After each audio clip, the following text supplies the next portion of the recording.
There we are, Diana. Oh, hey, I'm right there. No worries, no worries. Sorry, I'm a few moments delayed here. No problem. You always run late, so that's fine. Okay, where's my own? Good morning. Boy, good morning. You're doing good work, by the way. Oh, good. Yeah, I just got done beating up the torso for quite a while. Oh, did you? Did you? Hollering, yeah, I was hollering at it and cried a little bit and hit it some more till I stopped crying. So, yeah. Good. What was coming up? Nothing, just it's like in my mind, I was visualizing my parts map and at first several parts just kind of took over and said, I want to hit, first, Oh, second, good, third. good.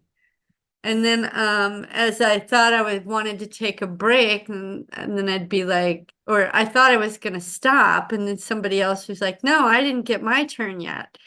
So I would hit it some more. I'd have to stop and identify. And then by the end, I stopped and I was going to end off again. And I started crying. I thought, okay, well, somebody else still is not satisfied. Good, good. I went back again. And so I just kind of visualized, did I get each part yet? And so each one got a turn, you know? Some a little Outstanding, bit more Diana. than others. Yeah. I just I just want you to know you are further along than almost all the clients I've ever worked with. Really? Wow. Just Okay, just well, so you know. good. I mean, you're gonna get through this.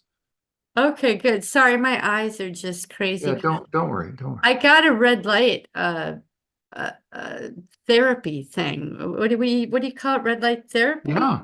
Did you I get the got kind that, not that you needed to get the kind that we had, but it's nice. no. And actually the kind that you have are not that expensive anymore. They're probably half the price. I was Because like, it's wow. nice. We just have it permanently over our guest room bed. Yeah. No, I got Um, one that's like okay. about the size of a mirror that, has a little stand, and so I'll sit on my recliner over there and Oh, okay. Okay. close my eyes and it'll be right there, and I do 20 minutes. I've done that 3 days now. I think it's helping. I feel a difference that there's not as much skin peeling off, Oh, so it well, might I be mean, the doing little something. spots on my the different, they're going away. Oh, that's great. Yeah, and it's Yeah. funny too because I was watching one of my gardening guys on YouTube yesterday and he hurt his knee, and he was talking about everyone in the comments said, oh, you got to go to the doctor. And he goes, well, I like to try and do things without doctors first. So he said, I've done ice, I did heat, I did red light therapy. And I went, Oh, somebody else did red light therapy. And sure enough, a week later, because I watched like 3 or 4 at once, and like a week yeah. later, he was back at it, kneeling and all that. So Ah, okay. I Well, thought good. maybe I should put that red light on my knee. Oh, My knee is a little sore. So, mhm. and I remembered to hit record. So we are recording. Okay. That's right. And that was too funny. You made me laugh. I Put know. I know. It's the like, why are knapsacks you down. That worrying was about funny. that? Yeah. Well, no, if I had I kind know. of been more I got mindful. to thinking about something. I don't know Oh, if I, Scott,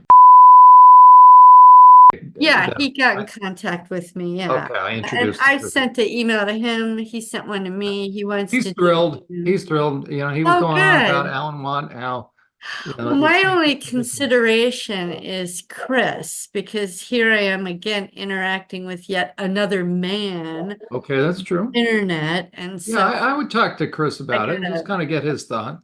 well, because Um, that was one of his biggest things with my work with Alan Watt, which why I never said anything to there him you was go. because he couldn't tolerate blah blah blah. Okay. Or you But can, that you but can, that was 15 years ago, and there you he's go. different now. So Or just, just tell, hey, I need to, my husband is very yeah. mindful of who I interact with, and I'll have to keep this brief, but so. Yeah.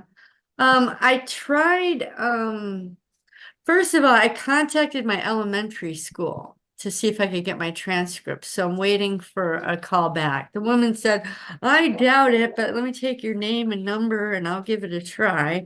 So I'm waiting for that. Was Friday, I think. I don't know if I told you that or not. And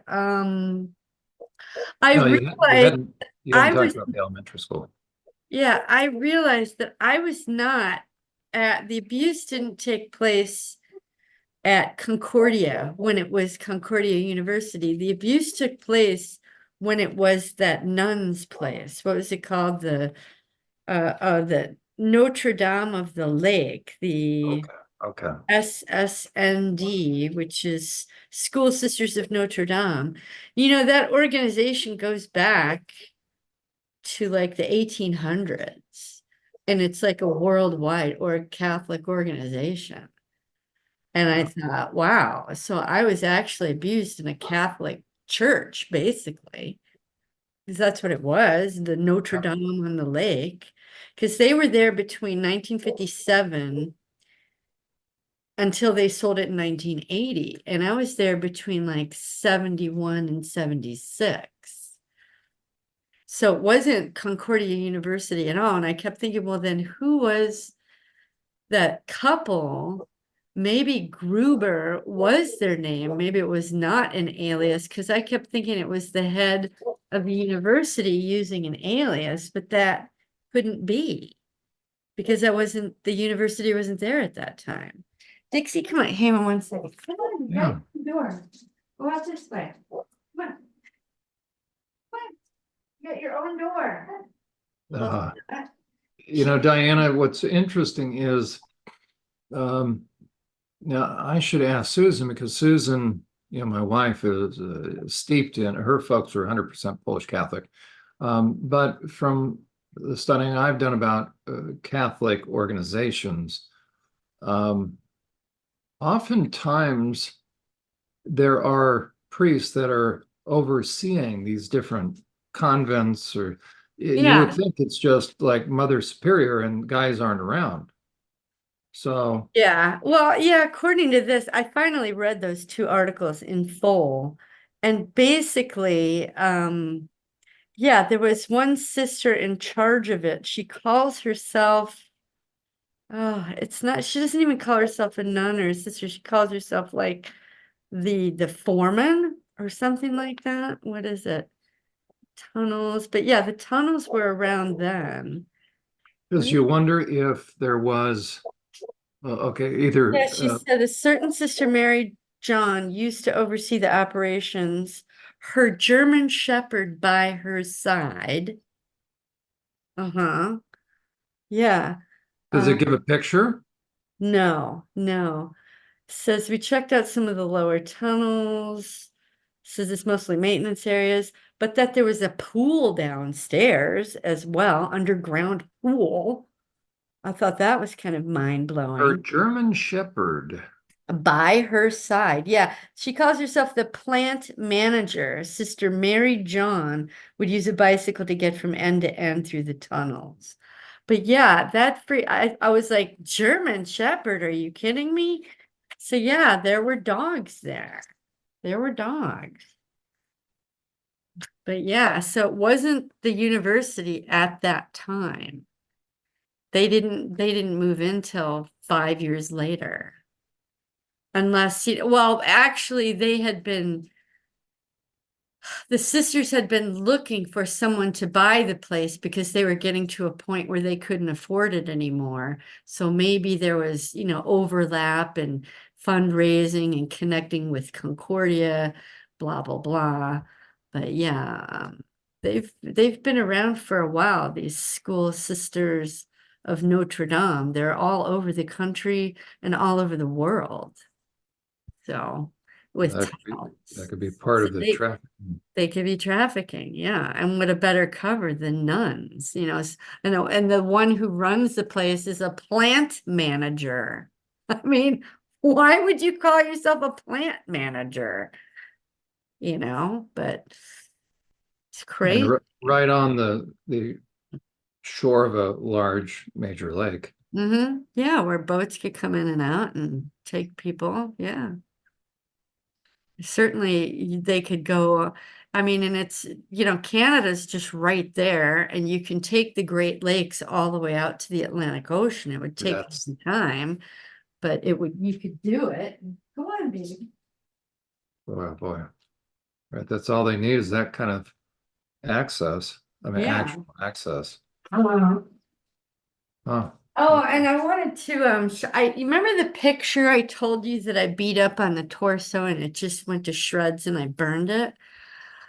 I was looking at some pictures that I scanned when I was at my sister's house for my dad's family, and I kind of tucked it away in my computer and forgot about them until I started digging around my school records and all these things. I thought, well, let me look in there. That picture is in there, and I sent it to you. Oh, is that the one? Yeah, and so I don't know which brother is which. I know his sister's called Elnora, but I could show you. Did you look at their faces? They all have like Yeah. this sinister look on their Oh, face. wait, I don't need to do that. Okay. Yep. Yep. Let me, Should I say oh, share? I think you're going to have to share the screen Oh, unless okay. you have it available. I have it right up. Right. Oh Oh, you, yeah, you could pull it oh, up. okay. Okay. Yeah. Here we are. Here we are. Or you can share it. Yeah. Okay. And what I will, Yeah, it's that very first, yeah. But my dad is the one in the yellow shirt in the back, the I guess the tallest one there. Or yeah. I don't know just how he's positioned. Yeah. This guy, who is this? These are his brothers and his sister, Elnora, which I Is brought him. this look is, I know, sinister, isn't it? I mean, honestly, And my dad's like he's got the same face as my grandpa. I realized this morning they got those same jowls. I guess they kind of all do, but even the one on the far left, I don't know which one's which. He's got oh, I just think they all have sinister looks on their faces. yeah. The one with the crew cut. Yeah, yeah. And yeah. I don't Well, know and if this, you can yeah, see this my guy's got one. this smirk going. Mm-hmm. Mm-hmm. But yeah, if you look at him up close, it's just creepy. So one, two, see my okay, yeah. So my grandma and grandpa's name is Emma and John. And So then this was the witch? yes, that's my grandma. And then her daughter Elnora, which I think was the next witch. I don't have many memories of her at all, but I know she was a part of it.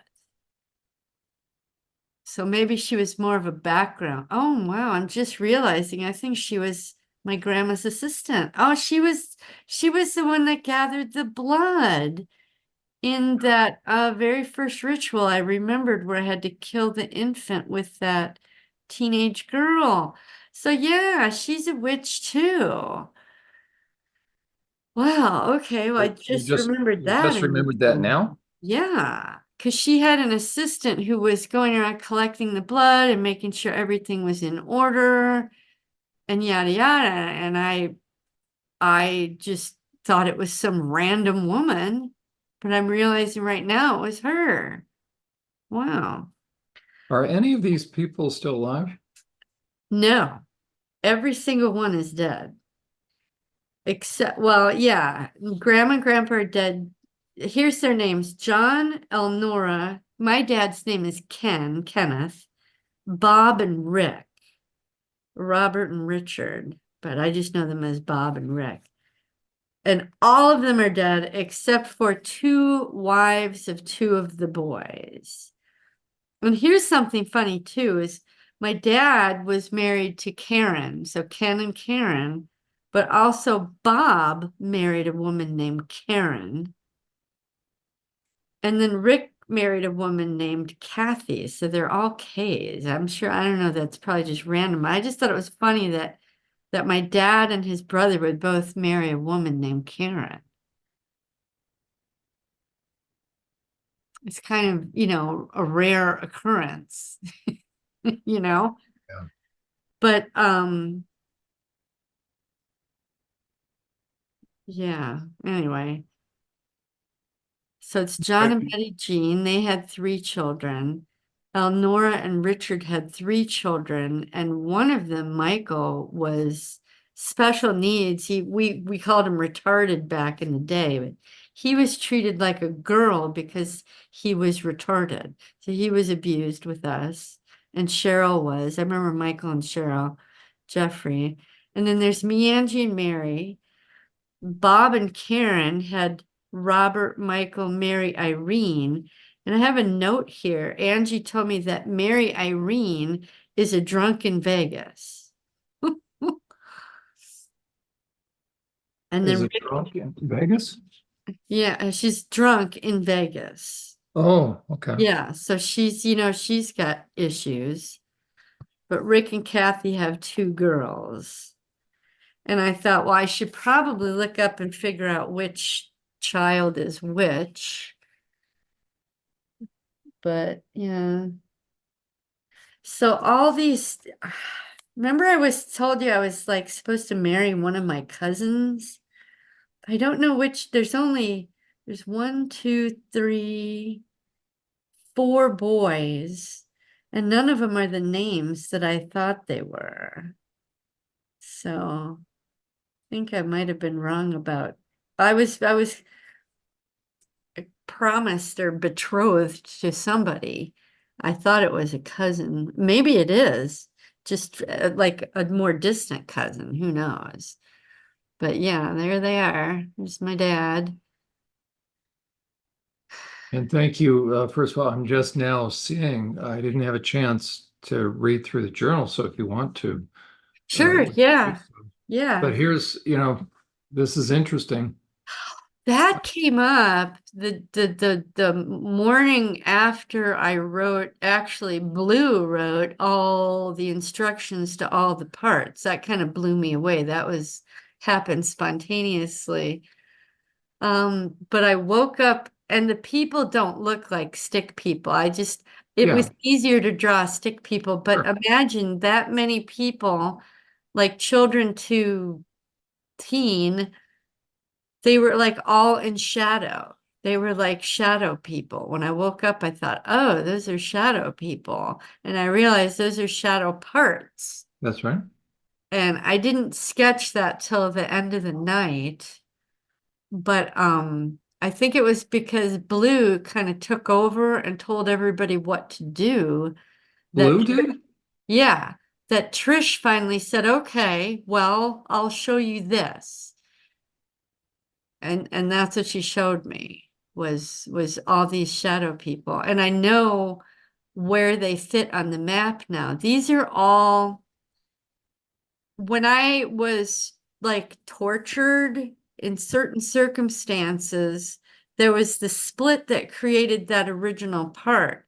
Right. Within that part, also a split occurred to create a witchcraft piece Yep. to, I want to say help me along because I know they're all to help me, Yeah. No, but that's right. but it was a part that connected with that first part that Yeah. handled witchcraft. Yep. No, that's right. And so that's why they're in shadow. And the dream I had the next day was I didn't write this down. I think I forgot about it till right now. Oh, Was they were all flying around in that outer circle. It's like Trish sets them free when required. And this time, all of them were set free, and they were flying around. They can go in and out of the sphere and hang around the outside where like Corky and Wizzy are. But they can come and go anywhere and everywhere within those bubbles. and has that behind the wall, they can go anywhere? I'm sorry, what? Behind the wall, they can go anywhere? No, anywhere in the sphere with all the other parts.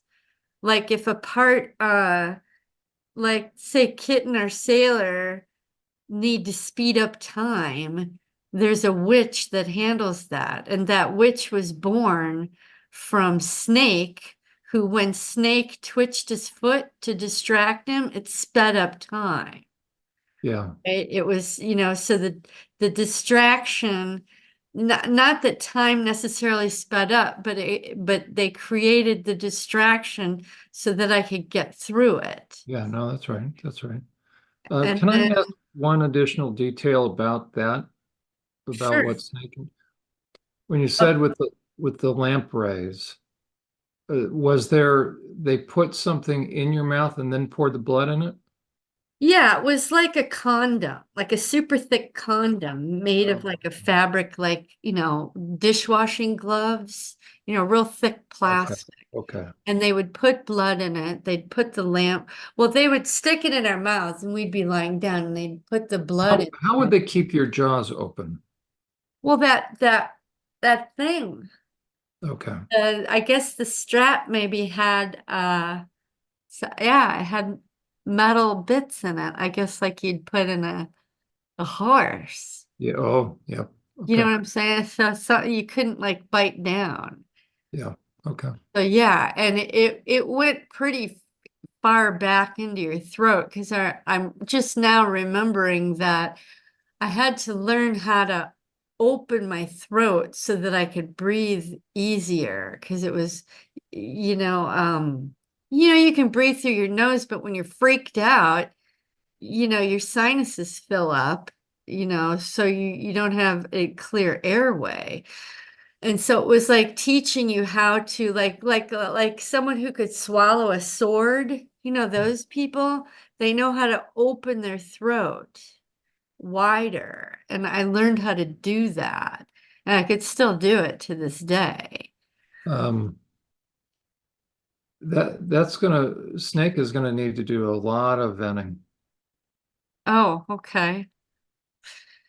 Yeah, because I mean, I'm a little ashamed to admit, years ago, when Chris and I would be intimate together, Yeah, no, I would have sometimes have fantasy of snakes literally going in my mouth and my vagina and going through my body. And when they connected together, I would orgasm. yeah, But that had to have come from that. yeah. And Diana, what's so powerful about your ability to even say that? Um, First of all, that's how you're going to be able to get through it, and you're willing to risk any sense of shame because that's what keeps all these kids stuck. Well, and And at some point I realized that I remember when I was in my 20s and I first talked to different people about the sexual abuse the first thing that someone said to me, I forget who it was, they said, "You do know that you were innocent, that you there you did go. nothing wrong." And Yeah, so from that point forward, I've always hung on to that there you go. There you go. and thought, okay, yeah, you're right. A kid doesn't get to choose. No, that's right. And that's what's so So diabolical about these perps. They know. whenever, yeah, or like when Chris and I would be, intimate and I would have images flash in my mind of like a gang rape Yeah, of me. And, they were faceless and I would orgasm and I would feel embarrassed and ashamed. And I'd have to talk to myself and say, no, that good, doesn't come from you. That came from them. good. And you don't have anything to be ashamed of because in the Pavlovian style, because by then I had learned from Alan that Good, my body was just Pavlovian conditioned to do that. good. And so there was, it's kind of silly, but I said, you ought to be able to think about washing the dishes while you're with Chris and orgasm and recondition yourself to That's orgasm funny. to washing dishes, you know? So I said, that's really all that's going on. It's not Yeah, that you're a twisted, sick individual. You're just conditioned. that's exactly right. Good for you. Okay. So yeah, I get that intellectually but yeah, emotionally it will hit me and then I have to correct myself or Yeah, like if, something Chris does will irritate or frustrate me and I'll have to say, well, now wait, is that Chris that you're mad at or is it your dad? And differentiate what's going on. So I've done that for quite some time for yeah. probably Uh, 15, 20 years I now. just want to affirm, Diana, again, hopefully it's helpful because I have outside perspective. Hmm. Meaning you're the one that's on the field of play, so to speak, the football field, or trying to Yeah. make progress. Um, so just so you have some perspective, again, you're so much further and have endured because I've heard a lot working with survivors. Some of the abuse you went through is actually some of the worst I've ever heard. Really? See, Yeah. because I listen to other people on Emma's show and think that what I went through was tame. No, no. Okay, so I'm convinced this to be the case for any other survivors I work with, but as you indicated, you're planning on or thinking about doing or already have done your own channel, that I just want you to know that the Lord's going to use you and the work you've done to be able to process through stuff, to be able to communicate and to be able to Okay. separate out and give back the knapsacks as far as the shame. You're going to be used very strategically in the lives of survivors and also others to help people understand this degree of abuse, that it really goes Okay. on. And that's Well, the thanks for telling me that because no, I've been hesitating, thinking, well, am I just going to be another channel out there, blowing no, in the wind Diana, or you're and the extent I've never heard of anybody. So here's another thing to help you have some confidence. And it's obviously to your credit as far as the amount of work you did transcribing, listening and transcribing for Alan. So think about your dedication to yourself and gaining insight. yeah, Um, yeah. That's really the what it was. Very selfish. It was all for me. I'm telling you, but it was causing you to do work in a lot of ways, internal Yeah. work. And the fact that you are getting such complete memories in such detail, it's phenomenal. Yeah, I don't know how or why. Every time you tell me that, I feel, I don't know. I don't Yeah. know. So I don't know so what to think of it. Yeah. with that perspective, just know it's almost like the times that the Lord appeared to different people, whether Gideon or even Mary, the idea that, wait a second, wow, so I don't feel special, but okay, the Lord has I mean, tasked me with some, every once in a while I feel special, but and you should. and then You, I think, well, no, I'm just another schlep rat on the street, well, no, I think you're, the Lord's going to use you very, very strategically. And I mean, honestly, of all the people I've worked with, you're like way up there. Oh, Um, wow. but unfortunately, she was not able to separate or work through the issues of mom.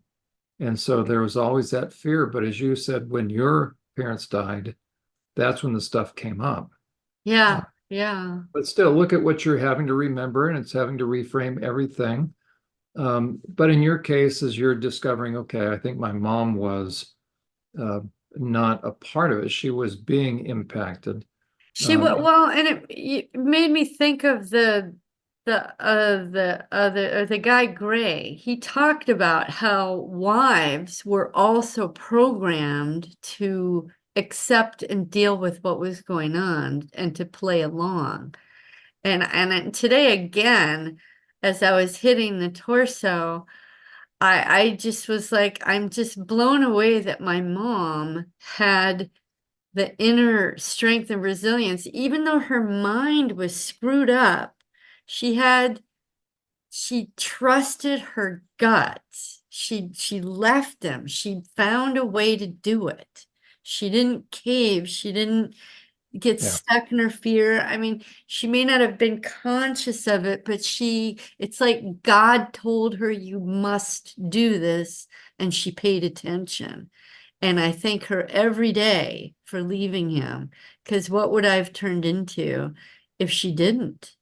What would me, Angie, and Mary be? Drug addicts, whores, homeless, or like my neighbor friend Kevin, uh, he's a homeless drug addict on the streets of Phoenix right now. My mom's friend Marianne just sacrificed him and saved her daughter. Mhm. And I'm just, wow. So God bless her, and she's in heaven. I know she is. I saw her. She came to see me. Yeah. Yeah. So God approved of what she did. Yeah. So So, she I was just as mean, take much heart. I, victim. I think you have a divinely orchestrated mission.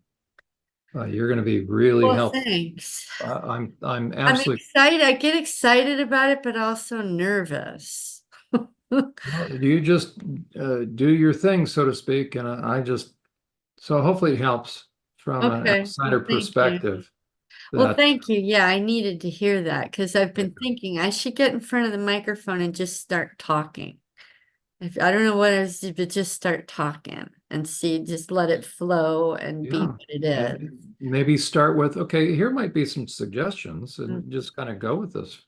Um, Well, I want to tie in those experiment videos. yeah, I thought maybe the first recording would be just me talking, giving a little background, there you go. A little history. That's right. little tie in the SRA, and then the next one do like a 15 or 30-minute intro and then put in the experiment, obedience to authority. If an adult will be obedient to an authority, then what do you think a kid's gonna do? There you go. Even if they're not being tortured, even if they're not being raped, they are going to be obedient to authority just because it's built into us. So anyway, that's kind of what I'm thinking. Excellent. Excellent. Well, so I don't even know how to do recording yet with myself on video and not, but I'll have to figure it out. So I think I'll probably do that in the next week or two. I'm waiting for the parts to be okay with it. There's some that are still hesitant. I don't know which ones, but I can sense it. So it's kind of why I've been waiting. So um, probably Trish. yeah, no, that makes sense. Yeah. Okay. Okay. Because Emma, I thought, Emma is about collecting the people, Right. right? And putting their stories out there. And then I was thinking about Carrie Alahe. I have. Um, Yeah, you and Carrie she's have a she's lot. she's really good at taking the programming and putting it in common language. Right. But I think my piece of the pie would be to bring in the things that Alan taught me about the different science and technology across the world and the different family lines and bloodlines and royalty and all that stuff and tie it in and give people a top-down view instead of a bottom-up view. Because that's what Alan gave to me, is to look at it from the top down. Because Uh,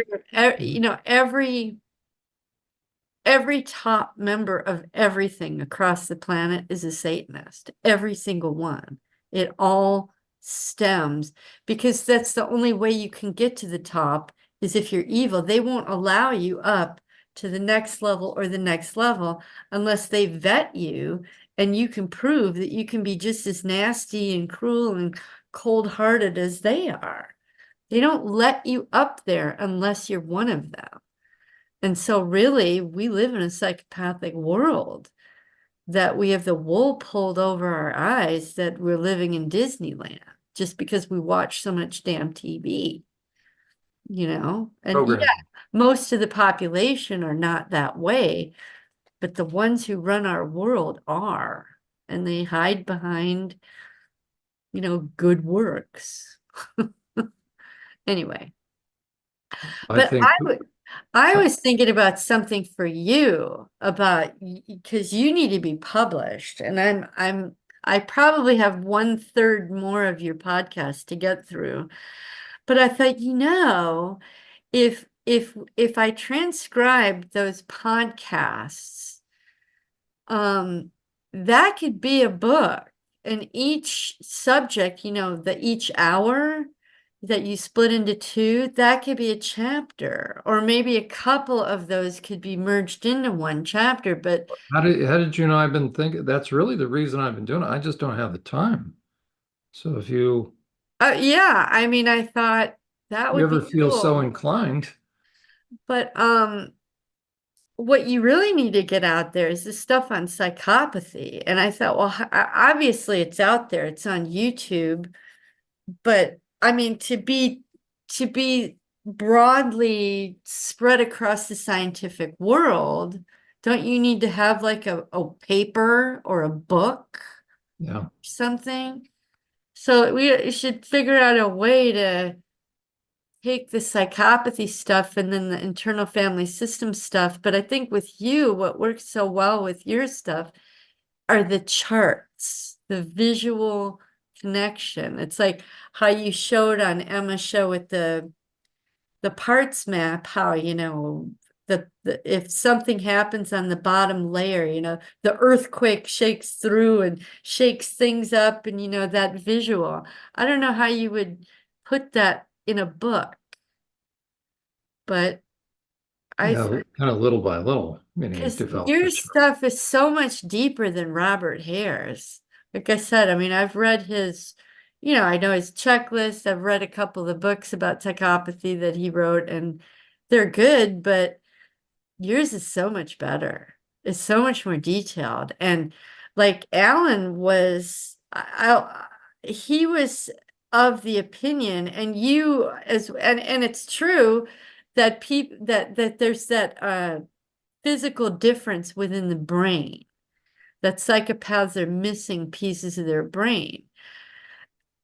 Alan never said it, but I think he believed that they were born that way. And perhaps they are maybe intergenerationally because they all interbreed with each other.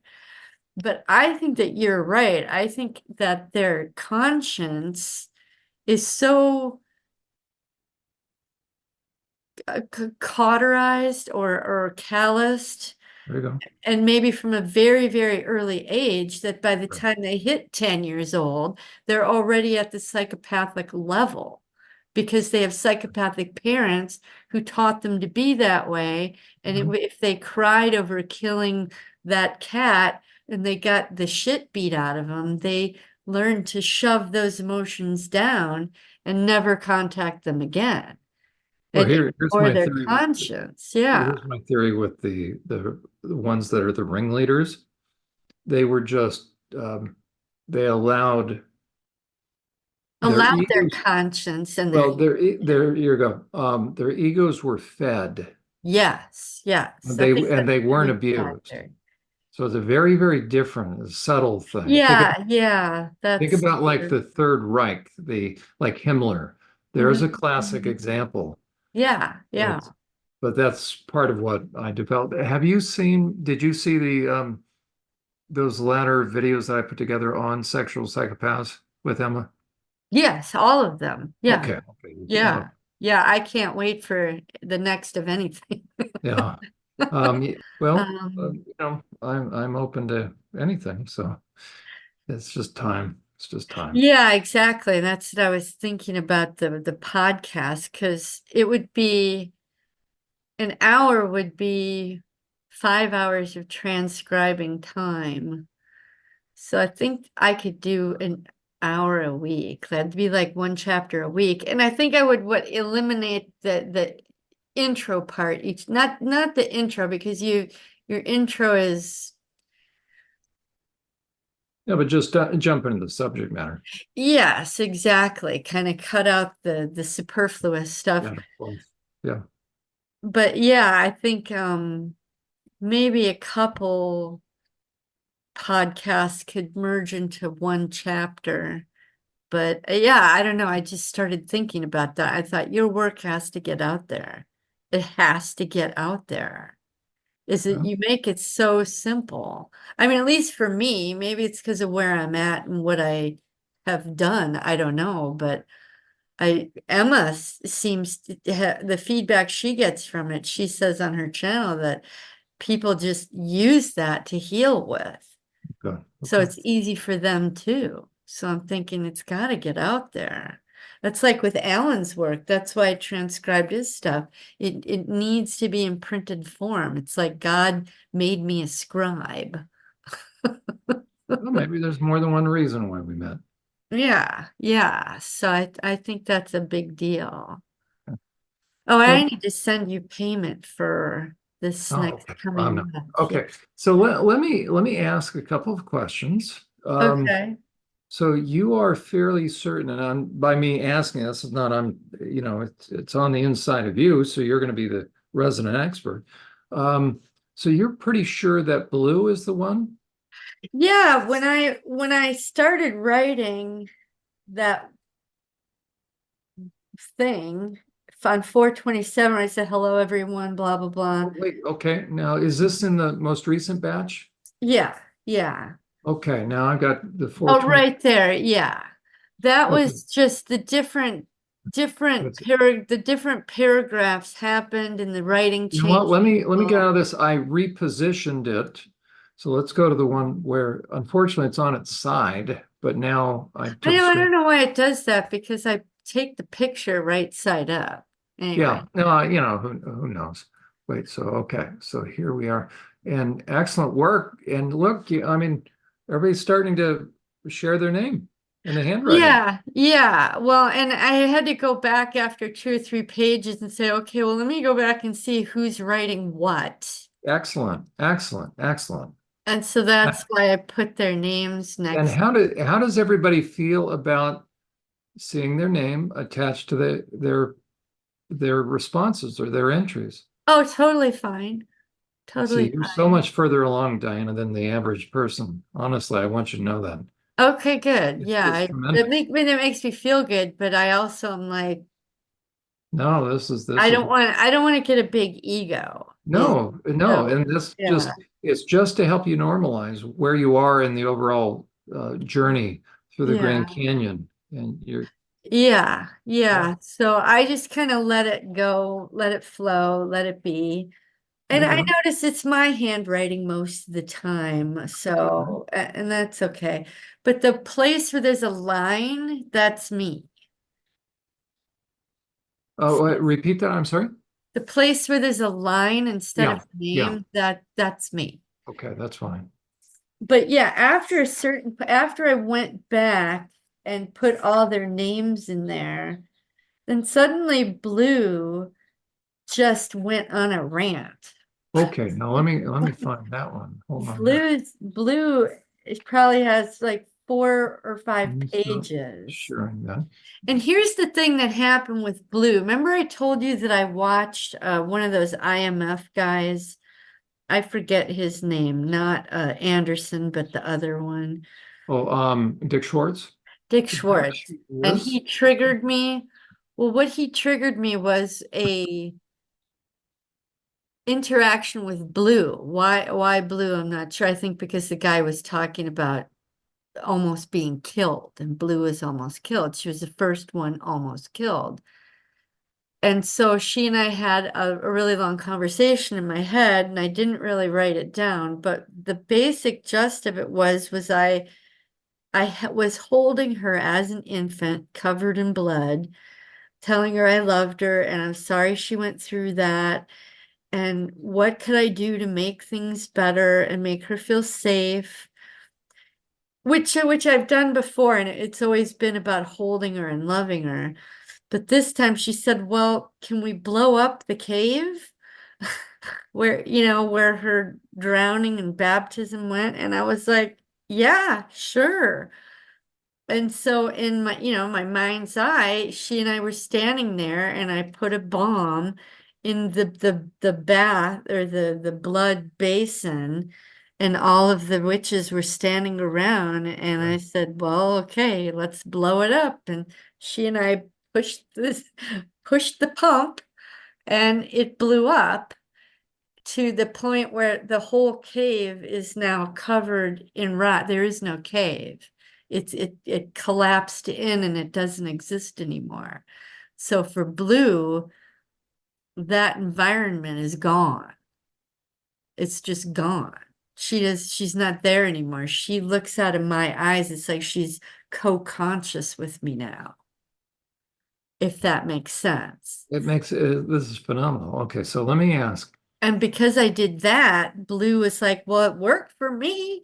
Okay, so and so, Sailor, you need to do this, and just so and so, you need to do that. And, it's like she's like, each of you have an environment that triggers you and upsets you and freaks you out. Let's handle your environment and start looking out of Diana's eyes and be present in 2024 at the age of 58. It's like she's telling all of them to do that. And each one saying, well, I want to do X, Y, and Z. And like Wizzy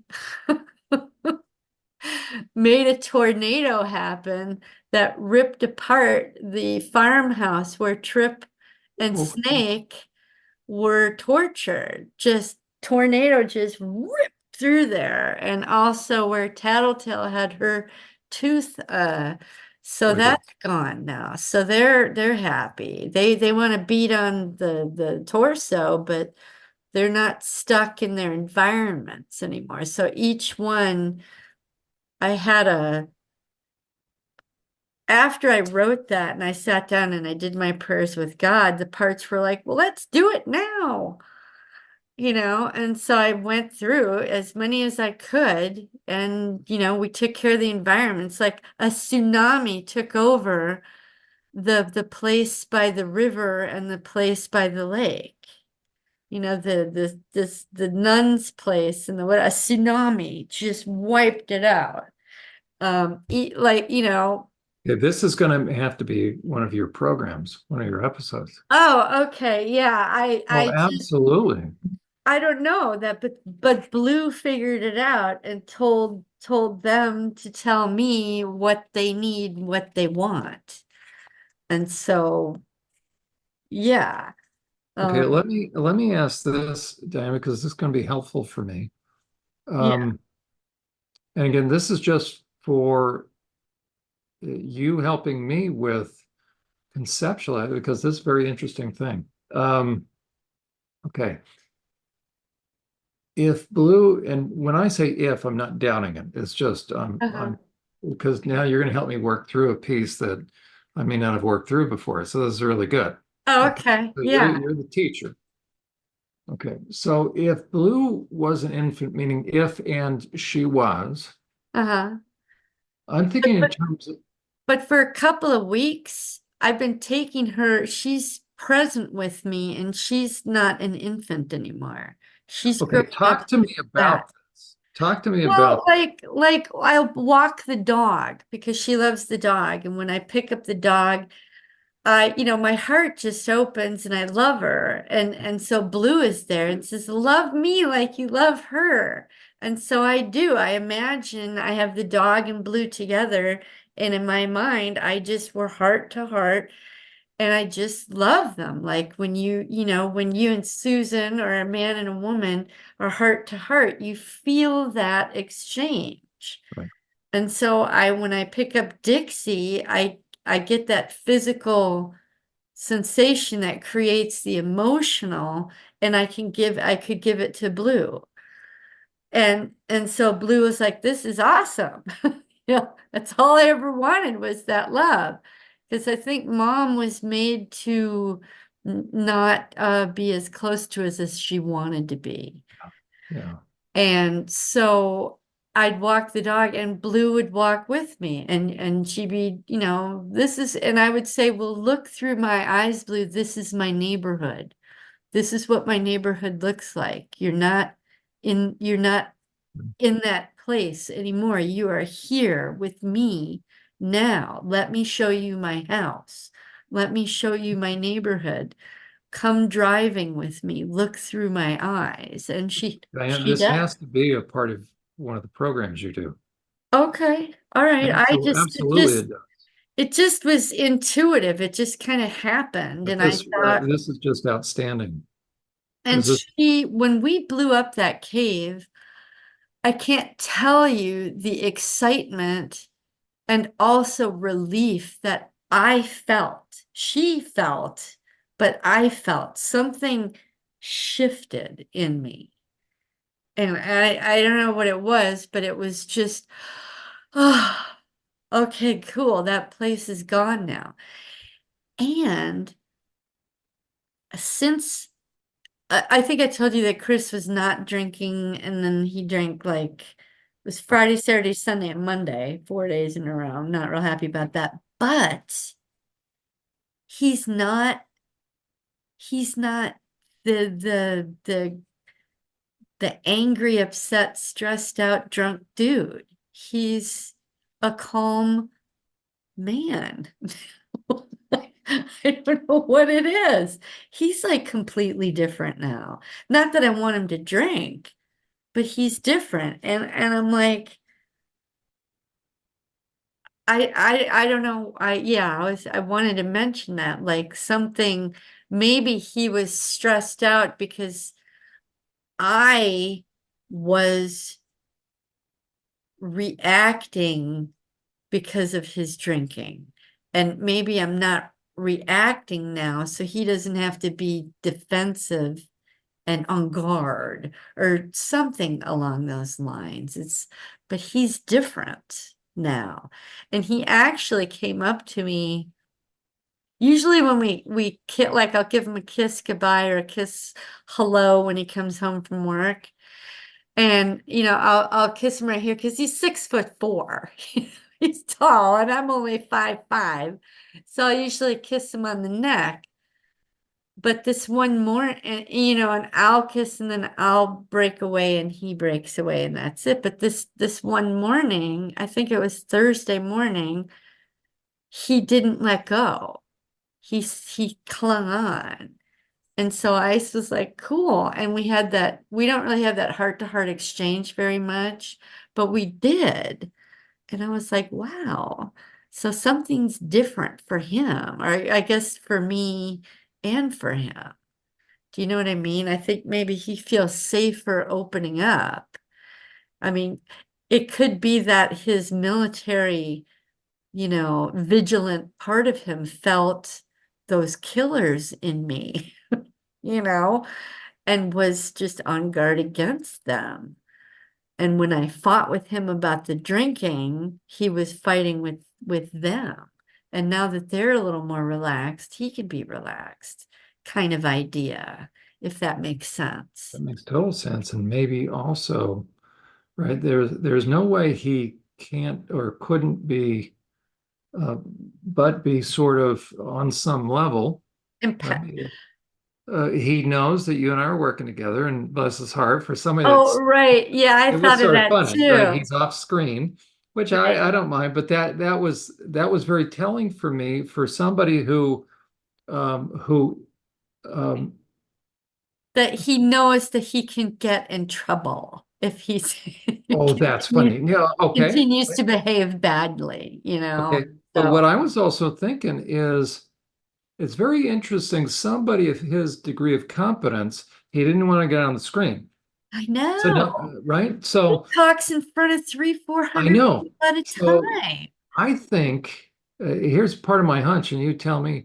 And you had kind of referenced it a week or so ago that, in a way, and how can it not be the case, that if in fact he's got a lot of stuff and even just military PTSD, but he's okay, so he's compartmentalized. So he knows you're going through this different kind of therapy. Yeah, yeah. And it's It's not not that you two, psychiatrist kind. okay, Yeah. and you live together, you two are under the same roof, you're husband and wife. And so there's going to be a part of him that's just sort of going to watch, like, okay, and not See what know. happens. Is Yeah. my wife going to become a crazy person? Is she going to, right? You don't know. It's like, Yeah. okay, it's Yeah. all talking about parts. He has her out there beating the hell out of this, right? Is it going to ramp her up to where I'm sleeping and she's going to suddenly bash my brains in? Well, that's what his first comments were, but guess what? He decided to order some rubber knives, knives that are exactly like the real ones he has. Sure. And he's been taking whacks at the torso. I got out his boxing gloves. He was a boxer in the military. And he had, they're not the big fat ones, they're little ones, but he says, no, find the knuckle ones. And so I had them all in the same bag, but he had his nunchucks in there. He's got 3 pairs of them. And so he's been taking those out and whacking the torso with his nunchucks, and every once in a while using the rubber knife on it. And I said, every time you get frustrated with those jackasses at work, I said, smack the damn torso around. So, and I think he's doing it out of my purview, so I think he's doing it privately, which is fine Yeah. with me. Yeah, no, that's right. I think he's, yeah, maybe doing that. But I told her, I said, every whack is against everyone that ever hurt me ever as a child. And each time, this is what I told the torso, and all the perps. I said, for every one time that you have hurt me, you're getting it back tenfold from me and from God. Good. I said, so if you're dead, you're gonna feel this in hell. Good for And you. I said, if you're still alive, This is an I hope imprecatory prayer. that Absolutely. I said, I hope this is like voodoo and you feel this from thousands of miles away. And then that evolves into not just my perps, but every perp on the planet that is Good. actively right now. Feel this, you motherfucker, is Good. what I'll say. And so, yeah, yeah. That's gonna have to be another episode. Oh my goodness. Oh Wow. yeah. Oh, this is yeah, beautiful. Because what you're doing is you are summarizing an imprecatory prayer. Half the book of Psalms Oh, okay, is good. this. And I ordered the new Bible. I got it 2 days ago, and I read the Isaiah chapters, those two that you recommended What do you with think? 59 and 59 and 63. That's right. yeah, I liked them, and it was easy to read. I could get it. I was like, oh, yay, right on. So I have just 2 more hours left on that one book, and once I finish it, then I told God I would start reading the Bible again. So, and I started discussing it with Corky last night. I said, Corky, I'm really going to need your help. I said, because really, you're the one who knows how to discern the Bible. You were able to discern it enough to deceive me with it. I said, I need you to be able to discern it now so I can get the truth out of it. I said, because you couldn't know how to teach me the lie unless you knew what the truth was, right? Isn't that correct? Well, it could be. He'll be the because here's sort of how I think the perps do things is because they know the scriptures pretty well. But I mean, Satan knows perfect Hebrew and Greek, and look, he's still spiritually blind, so a psychopath is going to invert every truth, anyways. Right. But I found a lot of times that what the perps would do is like invert different verses Mm-hmm. or Mm-hmm. give it a little twist so that as someone's reading through it, though they see the words, You get the revert, you get the twist. right? So he actually, for instance, Isaiah 53 is like the key messianic verse in the Old Testament. Got it right. I It's forgot. very interesting. As a matter of fact, a lot of Isaiah 53 you will probably find very familiar around Christmas time. Um, and I'm sorry, and actually Easter time. So this will be a this will be a very powerful one because it's going to probably evoke. So the perps always use Isaiah 53 Oh, okay. to produce guilt. I have one client that she was forced to watch a murder as they were quoting Isaiah 53. Oh my gosh. And so even if Oh, you the just words made are me in the right remember order, something. That's um, what Dad did when he would put pins in me and electrocute me. He would quote Bible stuff. okay, so there's a secondary challenge, and probably Corky. Actually, here's my thinking, but you and Corky are going to have to talk about it. My guess is you're going to have to be the one to help Corky unlearn what he. Okay. Okay.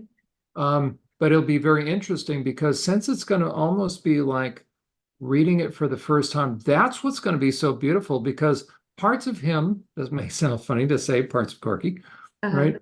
Parts of him are probably so well versed in what he was told, he's going to have to read it along with you because he's probably going to say, well, actually, two things. If they flipped some of the order of the words, or Mm-hmm. switched some verses to make it sound like, how about this? Blessed are here's one of the other gals that went, blessed are the perpetually broken. Okay, now What? that's in Matthew chapter 5 in the Beatitudes. It doesn't say that. Oh, But wow. we're Yeah. reading it because it sounds so King James-ish. Uh-huh. So as they kept abusing her, they would say, blessed are the perpetually broken. So when she's sitting in church and it Oh, happens so to read she's that verse, thinking, oh, blessed are those tortured people. So right? you're And blessed to be tortured. Oh, right. how sick is that? Okay. But for her, she couldn't see for looking because it's so programmed that it would take somebody. So it may be you're that somebody to see with fresh eyes to just read word by word and make sure that on a subconscious level, so to speak, Corey is filling in. So Yeah. it'll be very interesting to go through like Isaiah 53 and just read it. So you'll be able to read it with fresh eyes. Actually, read it aloud then. Okay, yeah, because I told him, I said, really, if you don't work with me on this, I said, then there's no purpose for you. Yeah. But I think it's Like, really you just you want to going be to be, tucked away in a bag, never to be interacted with. I said, you served a purpose, help me now. there you go. There you go. He was like, "Mm, okay. Yeah. So And, I think given the fact, and bless his heart, think about the age when this happened. oh, that's So it true. may be that you actually, now he will certainly, I think he has memories that he has to, right? That's how he's going to help you. But I think it's going to be really valuable for you to do the reading and get him to tell you how he's feeling about it. Okay, all right. So it's almost like you can sit side by side and like the loving parent or the loving person is Yeah, going to read to the yeah. child and ask him, because if they used it in rote ways where they twisted it, so they twisted it in one of two ways, either they changed wording or they added some words, or while they were reading it correctly, they were abusing somebody.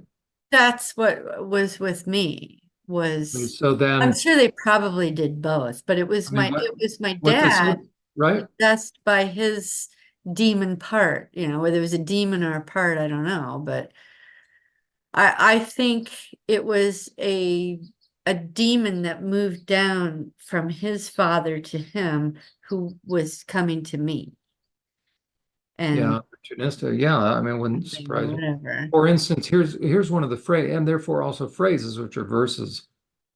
This gal, um, no, it was Mary. Okay, what Mary went through while she was being raped. So the demon comes inside the perp that's raping her. They would be saying, "Blessed is he who comes in the name of the Lord." Uh-huh. Okay, now, how are you supposed to unpack that as a kid? Well, I was just trying to unpack it right now and couldn't. I was like, well, what Lord are you talking about? The Well, Lord of Satan or how about coming? How about ejaculating? oh geez, I didn't even think of that either. Yeah. Oh, yeah. So the next time I'm she were to go to twisted church, people. Oh my God. right? So the next time she goes to church, Mm-hmm. here's that phrase. You get triggered. There Yeah. you go. There you go. Or the blood of Christ shed for you. What they would do to Mary is they had she was always raped in a garage, and they had a Bunsen burner with a pot of blood boiling on it or heating it up, and they would pour it on her scalp. Oh my God. Okay, kind of like infant baptism, but they would be pouring this and they would repeat the blood of Christ shed for you. Now, she goes to church. And so she'd been married to her high school sweetheart, even Mhm. still during that time, the whole time. Meaning that happened when she was a kid. Now she gets married. And so when she and John would go to church, um, Jill would have to make up some sort of excuse. I have to go to the bathroom, or okay. Meanwhile, she's having to get the heck out of the service before communion starts. Right. So it wasn't until parts started coming back up, her memories are coming back, that she could actually feel, and you would see her, right? It's just exactly like someone would look as the blood's being poured on her head and then dripping down scalding hot blood. And so it would just take a long time to disconnect, Yeah. right? And unfortunately, Yeah. she did a little bit of venting, but she didn't have, you know, Mr. Beat 'em up torso, whatever you want Right. to call the Right. torso. Yeah. So that's the key to really helping Is she unlock the still rate. alive? Is she So yeah, she's okay? she, Yeah. she though was never really able to disconnect from Oh, the idea of mother. So she's still, I think that's what drew it out for her, because she was still so afraid of her mother that her mother would find out. And that guilt part that mm. once you break the ties, emotionally, whether mildly whacked out family or SRA stuff, isn't that interesting? It still comes down to some of those allegiances Yeah. that, Yeah. I think it's funny. I almost wish that I had remembered while my mom was alive so that I could. oh, and I'm sorry, her mother was a perpetrator. Her mother was co-perpetrator Oh, oh, oh, with very. like your grandmother. Yeah, yeah. She could rot in hell. Yeah, yeah. No, Sorry, I that's have to feed my no, dog. you're good. You're good.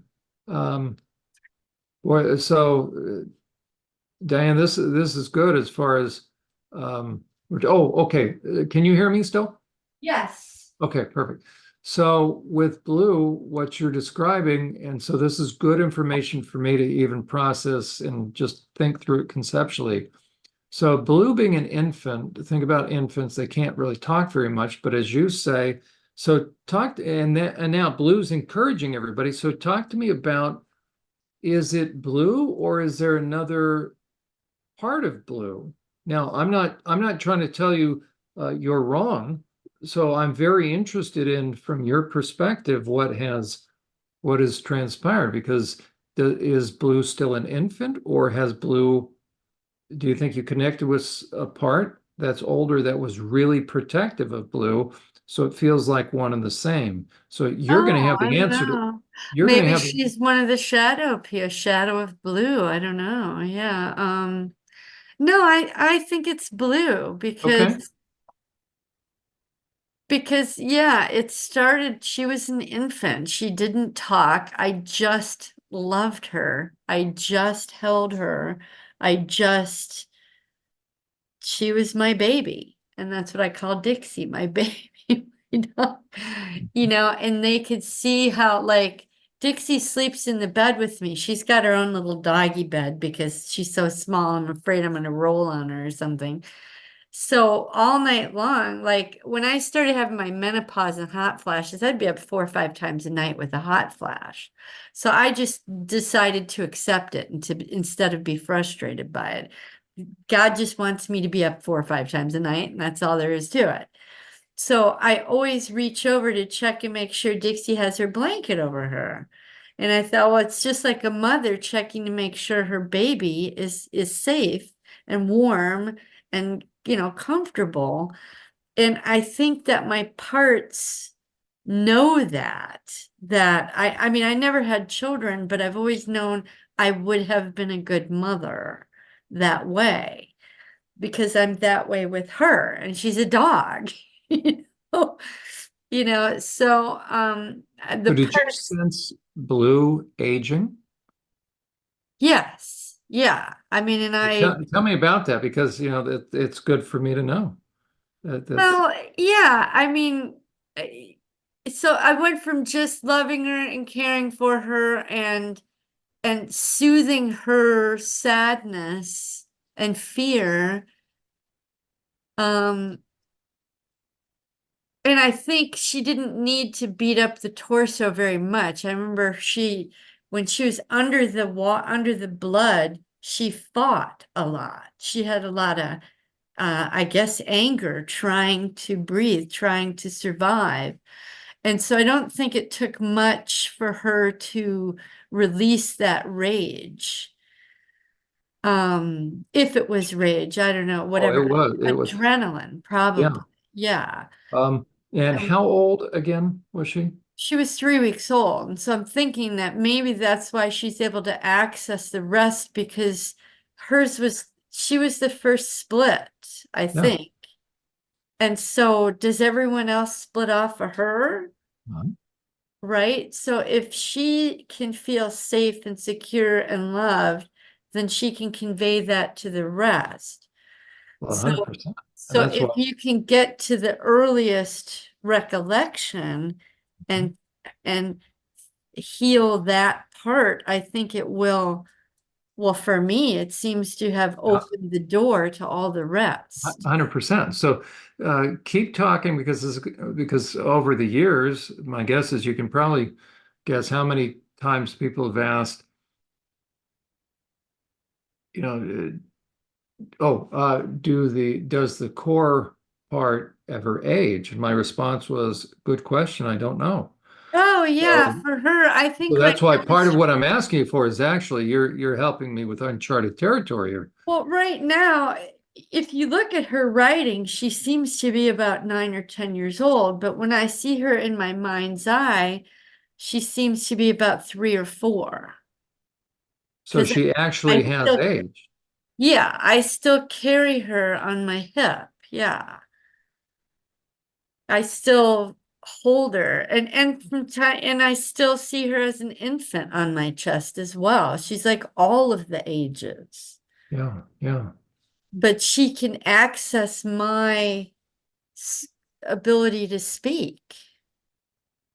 You know what I mean? yeah. We get to have that because we're co-conscious with each other, I Mhm. guess, if that makes sense. I don't know. I'm wondering this. So tell me, again, this is But you. I encouraged her as I was walking the dog and she and I were having a chat was it's okay for you to grow up. You know, I'm 58. You have 58 years to catch up with. You know, I mean, I don't think I said catch up with. I said, but that's a long time. I said, so feel free to use whatever, knowledge I have to help yourself. So I gave her access to me, if that makes sense. I told her, I said, live here with me, Yeah.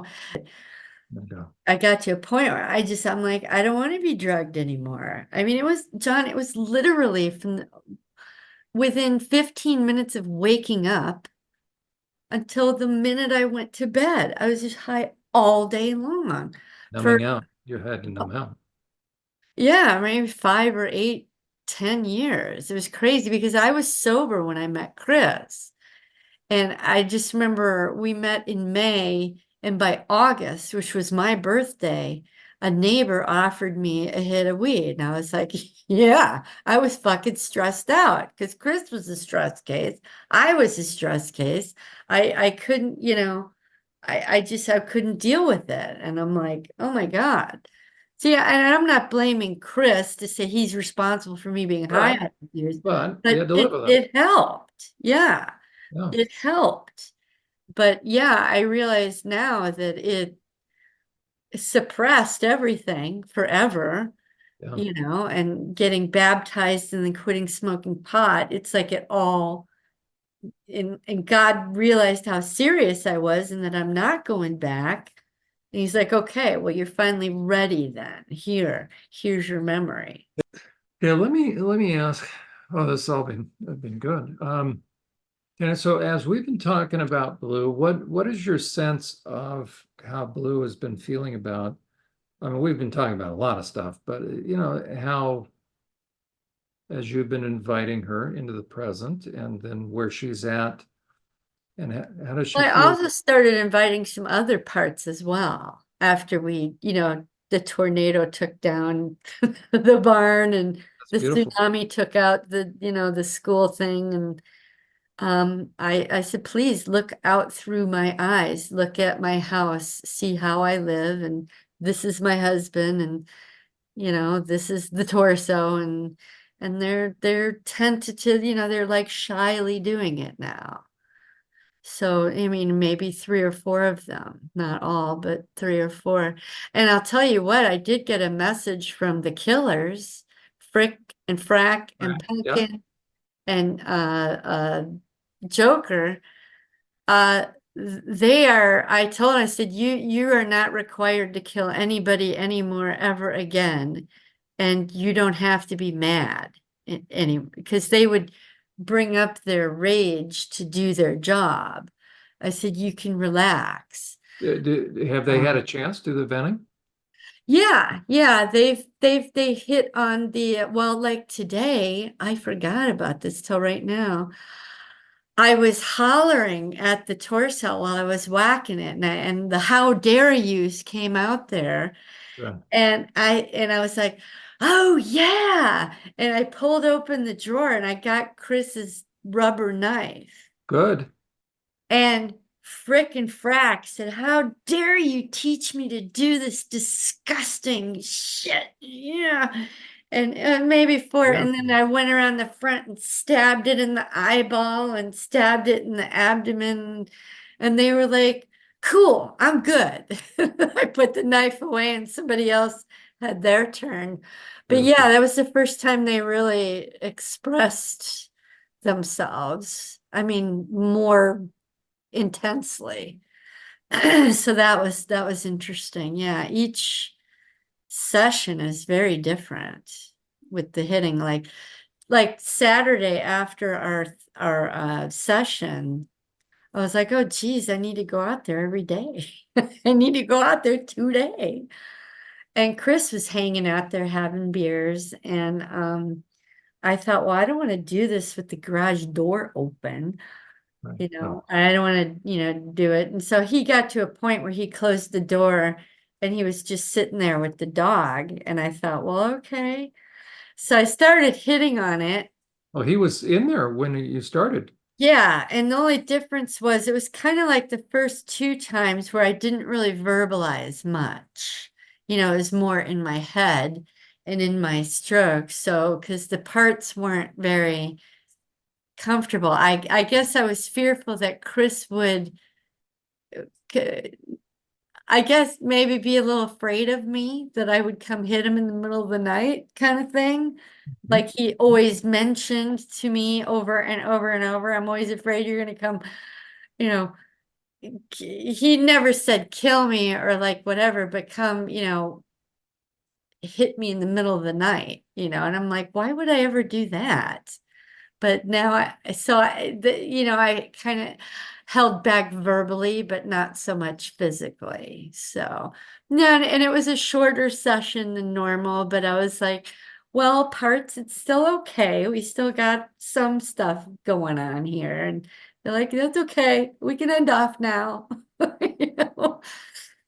And then Sunday, uh, yeah, I waited for him to leave. He went somewhere and came back. Yeah, he went and had lunch with one of his buddies and came back. And so I did it while he was gone. And then Monday, What did he say anything after Saturday when watching you no, vent?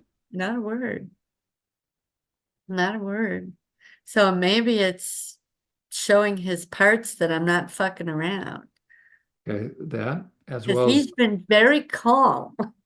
okay, okay. I'm tracking with that. Okay. Since Saturday, he has been calm. So I'm wondering if his parts aren't going, we need to get into line here because she's not screwing around. Good. As well as I'm also wondering, there is a degree of vicarious satisfaction in watching somebody vent. Yeah. And I think, how can it not? You're really unlocking. His walls are starting to come down on the inside, and that's what's going to heal it. So maybe he's been afraid of his own rage, Yeah. and by There, watching you, I did let myself near the end say "you sick motherfuckers" a couple of times. And I didn't wasn't paying attention to him. I was kind of getting into Yeah. it. But yeah, maybe so. Maybe you're right. And, he also probably is getting a glimpse then into just hearing that. Um, he's seeing you in a new light that, you know what, you obviously went through stuff he's not aware of. And Well, so and his he doesn't compassion, ask either. And right? I'm not But going to tell him unless he no, asks. that's right. But But I think the fact that I can't help but think, if he knew I was a trained killer, I don't even know what he would do. yeah, but You know what I just, mean? Like if he would feel competitive yeah, or that's ask me fine, to right? prove it. And I'm like, I'm not going to prove it. Maybe yet to be seen. Um, but just the fact that all of a sudden, if he's seeing you unleash, it has to be as a husband.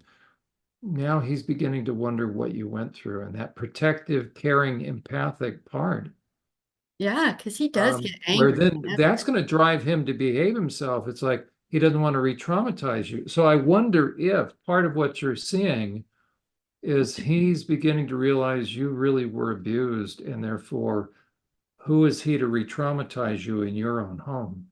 I don't know. Oh, maybe so. Yeah, because he's just been a different person the past 4 days. I'm He just like, realizes he's got responsibility not to re-traumatize you and to treat you with empathy because he well, and doesn't. plus too, whenever he was, put me through a particularly stressful evening and there was yelling and screaming and whatever, the next day, and I understand it now, but before my rationale was always, well, I'm not going to rip you a new butthole. The next day, if you're contrite and you're sorry about it, then okay, I can forgive that. And I realize now it was just my heart that had to go back to normal, went to That's right. normal. That's right. And so I didn't traumatize him because of it. I didn't take vengeance on him. I never felt like that was the right way to go. So I wonder if he's now realizing that, yeah, she doesn't put through me trauma. Why am I putting her through So it'd trauma? be very interesting. I think that is a distinct possibility of what you're saying in him. Because that last argument we had, what, 2 weekends ago, maybe 3 weekends, I don't even remember, was I told him, I said, I'm going through a lot of shit and I am not going to take this this drunken insanity anymore. I said, I need peace and quiet to do what I'm doing. And I said, I will ask you to leave if I can't have it. I said, because I'm not in a place to tolerate it anymore. I thought I could deal with it before because it was just a few memories of sexual abuse by my father. I said, but now I said it's way fucking different. I had to watch my mother be raped by 13 different men in a satanic ritual. I said, how am I supposed to deal with your fucking shit? And he just went, So there we go. There we go. So I right? really I think, think Diane, honestly, so maybe he's understanding, yeah, you're yeah, right. I didn't even right. And think of that. therefore, And I seeing you, started crying when I yeah, said that. there we I go. was like, See, I really think what's happening because he's a protective guy under all that stuff, right? He's oh protective. yeah, That's yeah. why he went in the military. So for him, so my hunch really is that, yeah, all of a sudden he's seeing this intensity come out of you. And so he has a renewed appreciation that whatever you went through, his own wife was abused. And so he needs to start taking care of you, meaning Well, yeah. that's interesting.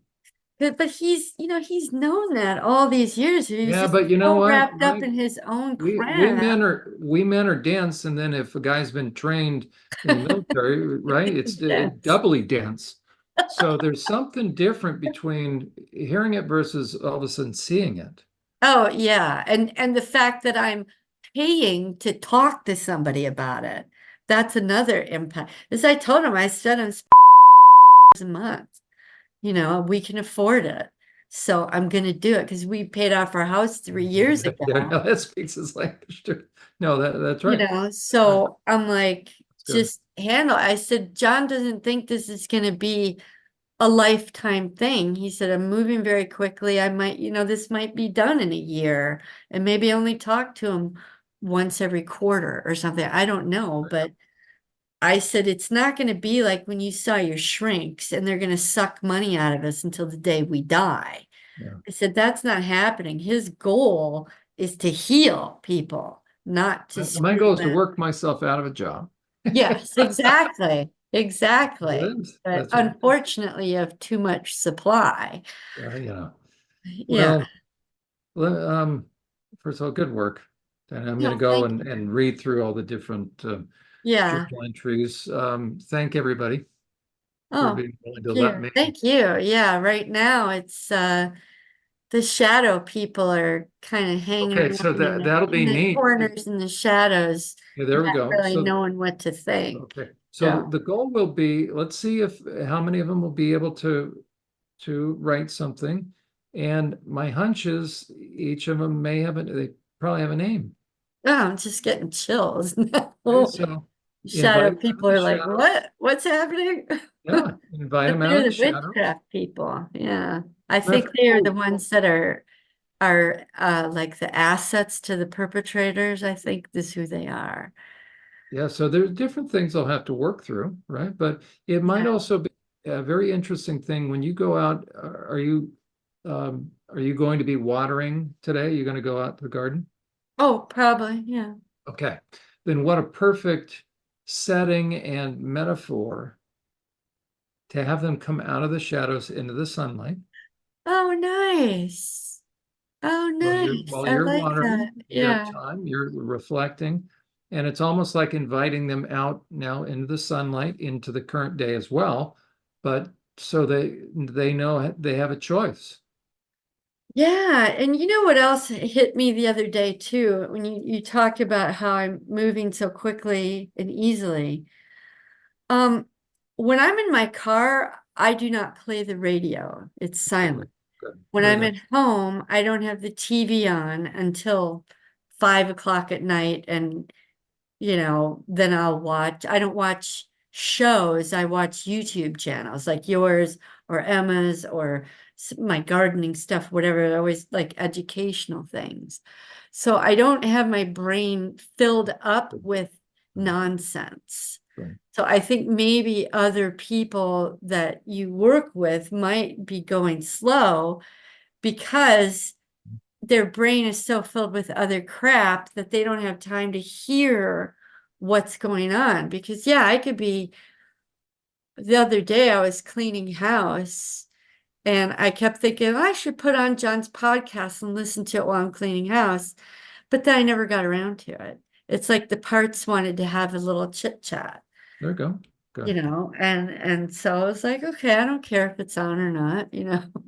But it's yeah, I mean, maybe that if you tell your people that, try not to have the TV on, try Well, that'll because be Alan's also Alan's a huge advocate to turn off the radio, turn off the TV, and just think, just let your mind wander. one of the programs you might want to think about for your channel now is those practical things. What do you do? Oh That, yeah, to allow them to have free reign, basically. I'm giving them free reign. there you go. But talk and chat all you want. And like I say, sometimes I hear them and sometimes I don't, but I sense it. I feel like there's a massive conversation going on, and I don't know what the hell it is. There you go. And I'm just cleaning the toilet, or, That's or good. scrubbing the floor. Like, but so Well, let me pray, and okay, all right. you're doing a wonderful job. Lord, thank you so much that Diane and I can work together. And Lord, thank you for preserving them, for protecting them through all the hell they went through. And now thank you for overseeing the healing process. Continue the work that you've begun. Give Diana insight and wisdom into just the different facets of this, and continue to help the parts feel that they can step forward and tell their story and be able to risk believing that they don't have to remain as they were told. But also thank you for the work that you're doing in Chris. Continue to unlock those places within him that need healing. So even as we're praying, Lord, be working on him, be working on his mind, help him to be receptive to, and Diana, as far as the timing of maybe that video, the podcast there with that scene, and just really do a deep work in him so he can sense that you are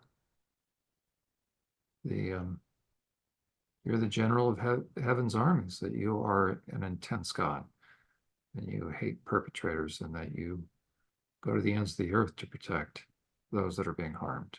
So thank you for that. Thank you for the promise of your commitment to us. In Jesus' name, amen. Thank you, Father. Thank you. You're welcome. Okay, we are on, what are we on next? Friday. There we go. Okay, perfect. Friday at 10. All right, cool. Well, keep the feedback coming. I will, and you have a good week. Thank you. Thanks. Bye. Okay, bye.